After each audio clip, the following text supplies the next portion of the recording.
Indian markets 7 times in 7 years, 3,000 to 21,000 roughly. Global markets have not gone anywhere. US is where it was, Japan has not done anything, has lost money over 2 or 3 decades. This is the background for today's talk. And because of this background, today we have come to a near unanimity in the financial media among commentators that nothing can go wrong in India. Everyone says US is finished, UK is finished, Western Europe is finished, Japan is finished. Everyone agrees that there's too much of dollar printing in US, so everyone calls dollar now toilet paper. Again, people are willing to probably sign on a stamp paper saying China and India will continue to grow. There's nothing that can stop these two countries. We will continue to have high growth, we will continue to have robust corporate earnings, and if things were to continue like that, just compounding the current Sensex at 15% per annum for next 20 years, we should have an index level of 3,27,330 in 2030. Pure arithmetic, nothing else. So I'll be questioning some of these things today. It's not that I'm a skeptic on India, it's just that we need some dose of realism today. We can't only be looking at the bright side, we need to have a balanced approach. We'll start off by taking a look at some of the foreign companies, so-called foreign companies, and we will then look at some of the so-called Indian companies, and this will give a perspective as to why it is necessary today to look at the global environment. This is a headline last month in Times of India, front page. The number 2 employer, private sector employer in India is IBM. It employs more people than Infosys, more people than Wipro. Only TCS has beaten it just about barely. But that's worldwide. Only in India. No, TCS is worldwide. The number. This is what they are saying Indian. No, IBM Okay. is Indian. TCS worldwide number is higher than IBM. The article says it's Indian, so I have not checked the figures. IBM Indian number is slightly lower than TCS's world number. Okay.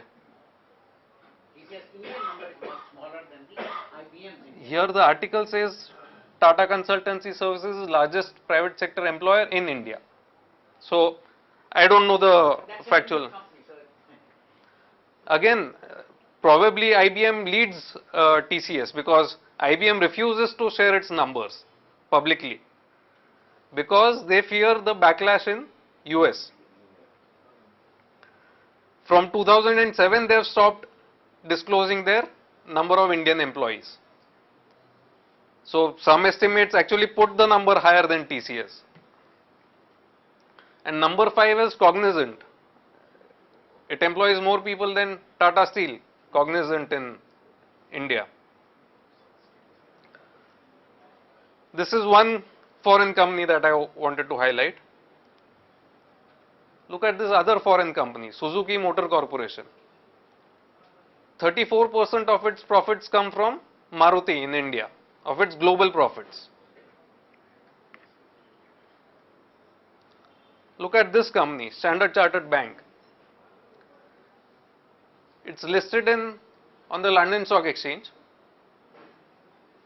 21% profits come from Hong Kong, 14% Singapore, 6% Korea, other Asia Pacific is 15. India is the biggest market in terms of profitability for Standard Chartered Bank, 21%. 7, 9, 7 again Middle East, Africa, and only 7% of its profits come from the developed world, which is US, Canada, UK and Europe. All of that put together is only 7%.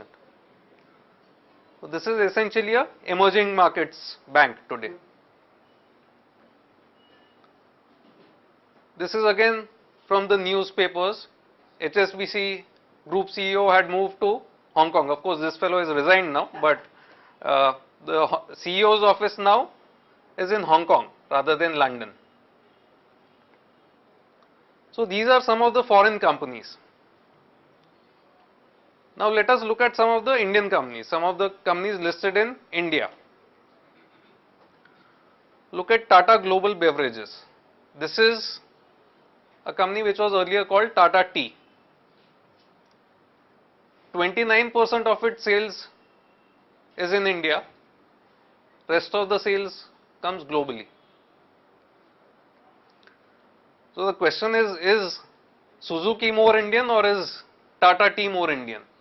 These are the kind of questions I am asking today. Today when foreigners are buying into India or into companies listed over here, they are also buying into the global operations of these kind of companies. And this is not one small example. Just look at this list. Tata Tea acquired Tetley, Tata Steel has acquired Chorus, Tata Motors acquired Jaguar Land Rover, Bharti has acquired Zain, Asian Paints, Berger International, Hindalco, ONGC, all of these have a huge portion of their revenue coming from their global operations. So today we are in a situation where people are going by the place where the stock is listed rather than the underlying fundamentals of a company. If you are buying into India story, then you should be buying only a pure Indian company rather than a global company. And if you are excited about the emerging markets or about India, then why ignore companies like Standard Chartered or HSBC or Suzuki Motor Corporation or any of these, Cognizant and all that. Also, the very fact that we think up of headlines like these shows something is wrong with our basic thinking in terms of, now these two companies cannot be compared by any stretch of imagination, Patni and Microsoft. Yet we have headlines like this. We have headlines like this where real estate in Mumbai is pricier than Manhattan.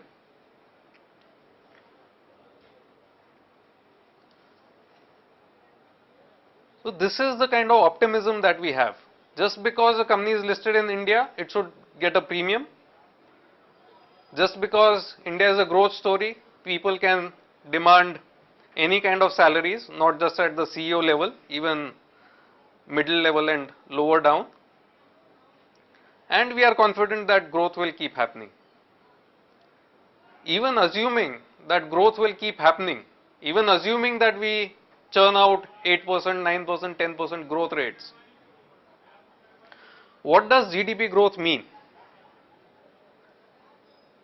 If Vijay Mallya and Naresh Goyal were to buy maybe a few thousand more planes and cut prices, India's GDP growth would increase because more people will fly, more goods and services are produced in the country and GDP grows.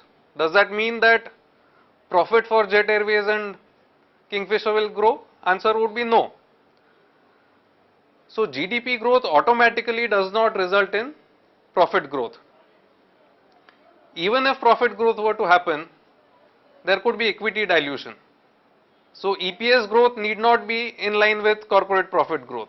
That is the second point to consider. And finally, what matters is the valuation. At what valuation you start off.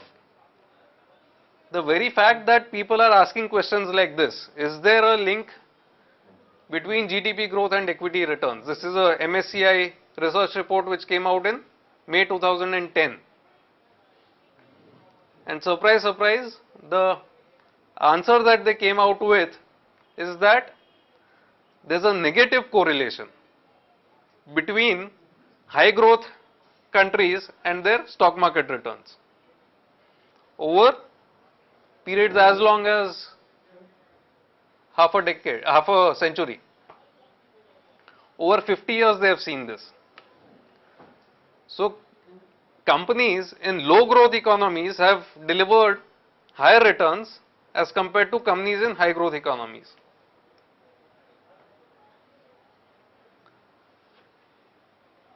Also, we talk to a lot of investors, a lot of foreigners who are looking now at India. There's a big difference between foreign investors who used to talk to us maybe 5 years, 7 years back and the kind of investors who are talking to us today.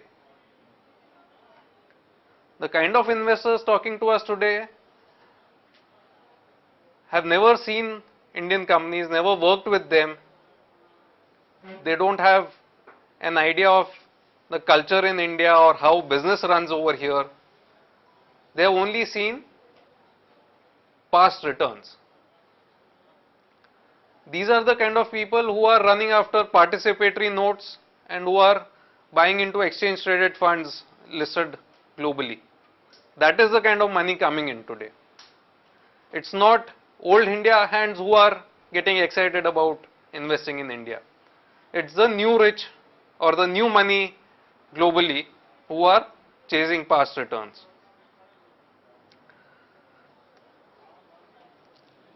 So when we drive a car, there's a reason why the windshield is bigger than the rear view mirror. It's because when you are investing or when you are driving, most of the attention has to be on what lies ahead rather than what was there behind you. However, when today people are investing, people are just buying into that 7 times in 7 years story. They are not buying into what is going to come up in the days to come. So I'll end up with this question: is everything well in India? And as Mr. Kalmadi would like us to believe that all is well and we'll have the best Commonwealth Games that we have anywhere we have seen in the world. Best according to him. Yeah, best according to him. So that's what I wanted to say today. Leave some questions and not lose sight of the micro fundamentals. Not just look at overall India story or not just to overall look at what is happening in US or what is happening in India. In US you have stocks which are giving you 4%, 5%, 6% dividend yields, and over and above that they are doing share buybacks. Whereas here you have dividend yields which are 1% or 0.5% or in many cases none, and still we are pressing on the accelerator. Thank you, and I'll be happy to take any questions that you The have. pointer that says Suzuki is deriving its profits from Maruti in India. I don't know what the stocks value are in when they are listed abroad. If they are low, it may be worthwhile buying. Is it one of the points? Just some indication. Yeah, so Standard Chartered Bank, which incidentally is listed in India also, is quoting at maybe less than half or whatever, maybe 1/3 the valuation of HDFC Bank, which is there in India. But this So- was also not subscribed well, I think, did it? Yeah, it was not subscribed well. Of course, there are disadvantages with it in terms of taxation, etc. You'll have to pay the 20% long-term capital gains tax, etc. But it may be worthwhile looking at these kind of opportunities. And if everything is so good in India, why are these industrialists buying companies abroad? Why is Tata Power buying coal mines in Indonesia? Why is Tata Motors buying Jaguar Land Rover? Why is Hindalco acquiring Novelis? You can't just, today we live in a globalized world where things are not just manufactured in one country and consumed in one country. Supply, sure. When you said in Standard Chartered you have to pay long-term CG, why is that? It's because it's a Indian deposit.